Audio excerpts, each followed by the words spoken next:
Okay guys, so kung mapapansin nyo, ang daming dumadaan na kotse dito sa harap natin. So this is a residential commercial townhouse here in the middle of Manila and Quezon City. So nasa Barangay Santa Teresita tayo.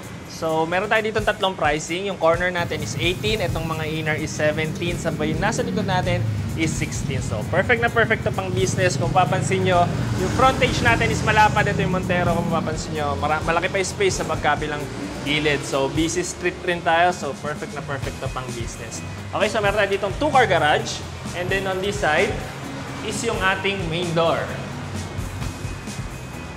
So, itong main door natin is full handle na rin and equipped na rin siya ng digital door lock. Sabay on this side, papansin nyo, ayan, may illusion tayo dito since meron tayo dito full size na mirror. Pero sa likod nito is yung ating maid's room or yung ating storage space sa ilalim ng ating staircase. Sabay, hindi siya kulog since meron ka ditong napakalaking sliding windows. So if ever na gusto ng privacy ni Yaya, maglalagay na lang ng kortina dito sa bintana.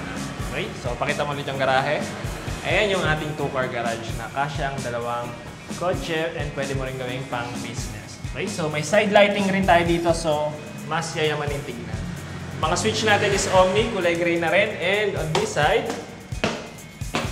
is yung ating laundry area and yung ating air well. So may sliding door rin tayo dito and may wallpaper. So di kita yung gulo dito sa ating laundry area. Ito na rin yung air well natin. Sabay dito sa harap natin is yung ating powder room pero nakalock yan. Okay? So dito naman sa second floor natin, so sa second floor natin, yung staircase pala muna natin is tempered glass, yung ating pinaka handrail, and pag-akyat mo is your living area, dining, and your kitchen. So sa ilalim nito ang ating mga forward design is yung ating dining table set. May directional lights na tayo. Yung living area natin, pero dito muna tayo. May breakfast nook tayo on this side. Included na tong ating mga bar stool. Ayan. Perfect na perfect. Granite countertop.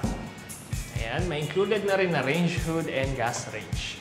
Sabay glossy design yung ating mga pinaka-cupboards and ating base cabinets with dual sink and may pailaw pa tayo sa dulo. Dito yung spot ng ating refrigerator and may corner window tayo. Dito, ito yung ating pinaka-air vent. Okay?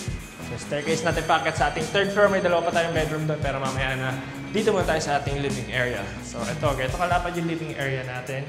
Dito maglalagay ka na lang ng L-shape na sofa set. Ito yung ating media wall. Modern na rin yung mga pin lights natin and itong drop lights natin dito sa gitna ng ating living area. Flooring natin is merong marble finish-like design. And then dito, walang access actually. Walang direct access sa toilet yung mga magtatao dito sa living area. It's either yung nandun sa baba or papasok ka pa dito sa ating bedroom number 1. Tara! This is your bedroom number 1. May walk-in closet. L-shaped layout na walk-in closet. Floor to ceiling glossy finish. Ayan. Sabay may ensuite toilet and bath tayo dito. May floating vanity design cabinet. Ito yung sink natin. Medicine cabinet. Yung finish ng walls natin is parang marble-like finish. Ayan, sabay may tempered glass and yung shower area natin. Meron na rin exhaust fan and provision para sa ating heater. Tara! Flooring natin dito is wood-like tile finish. Sabay buong property natin is merong mga baseboards. So, ganito kalapad. Unang mapapansin is malapad yung ating sliding doors. Ayan, so maaliwalas. And if ever, and yung view ng ating Espana Tower or yung ating Eiffel Tower. Sabay may tray ceiling design tayo dyan and modern ceiling lamps. And may PVC paneling tayo dito. So if ever, dito yung inyong magiging headboard sabay dito sa likod. Yung ating magiging video wall and yung mga outlets. Okay, sabay provision para sa ating AC unit na window. Tara! Okay, so if hindi ka pa nakasubscribe sa ating YouTube channel, kindly hit the like button and subscribe button. Also, huwag kalimutang mag-comment na. Okay na tayo sa taas. Tara! So dito sa third floor natin may dalawang bedrooms pa tayo. Okay, so dito muna yung nasa gilid ng ating staircase. So pahaba to. So may ensuite toilet agad na sasalubong sa'yo. May floating vanity cabinet design, yung toilet and shower area. And ayan. So ito medyo pahaba siya since nandito yung staircase natin sa gilid. Pero since malapad yung property natin, meron tayong 3.7 or 3.8 na frontage, malapad pa rin siya tingnan. And dito, may ilalagay pa dito na built-in wardrobes. Nandito pa yung ating pinaka-swing door. Okay? Okay, sa tabi na ito is yung ating airwell. Na may dalawang owning window. Ayan na, bubuksan yan.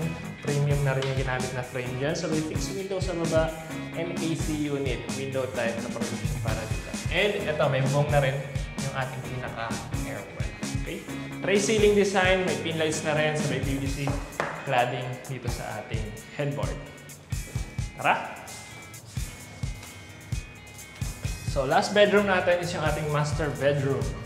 So, pwede yung baba, pwede yung taas. Depende na sa inyo kung ano yung gagawin yung master bedroom. May walk-in closet rin. L-shape siya, sabay floor to ceiling. And ensuite, toilet and bath. Ayan. May exhaust fan na rin siya. Okay. So, on this side, mas malapad siya compared dun sa baba. So, ayan, may cladding na rin yung ditong part ng walls natin. Sabay dito yung ating media wall. Tray ceiling design sabay modern ceiling lamp. And malapad na balcony. And may balcony ba sa baba? May balcony rin sa baba, may balcony rin dito. So, malapad na rin yan. So, pasok na pasok yung liwanag tsaka hangin if ever. Sabay maganda na rin yung view mo dito. Okay. Ito na yung Sun Residence and yung Welcome Rotonda. And sobrang accessible na rin neto papuntang mga University Belt. So dalawa yung access mo. Pwedeng Launlan, Dapitan, or yung Espanya. Okay? So yun lang para sa ating, sa ating property. Let's do a recap dun sa baba. Tara! Okay guys, so meron tayo dito 53 square meters of lot area, 160 square meters of floor area. Meron tayong 3 bedrooms, lahat yun may toilet and bath. And meron rin tayong malapad dito na frontage. So meron tayo dito 3.7 or 3.8 meters na frontage. Sabay commercial, residential na rin siya. So sobrang busy nung harap natin. Maraming dumadaan na sasakyan. So tatlo yung pricing natin dito. Yung corner unit natin is 18 million. Yung inner units natin is 17 million. Sabay yung pinakalikod natin, meron pang townhouse sa likod natin. Yun yung 16 million. Okay, so if naghahanap kayo ng townhouse na pwedeng gawing commercial, residential, tapos malapit sa Manila and malapit rin sa QC. Nasa gitna siya mismo. Sabay flood-free na rin since elevated yung property natin. So maski ondoy pa yan, hindi naabutin yung taas na yan. Okay, so perfect na perfect to. If gusto nyo i-view tong property na to, you can send us a message on our Facebook page at Right House TV or pwede nyo rin kami tawagan dito sa number na to. Okay, so my name is Jello. That's it for today. See you on the next one. Bye-bye. Don't forget to subscribe and hit the like button sabay mag-comment na rin. Okay? See you. Bye. Ikaw nalaglag.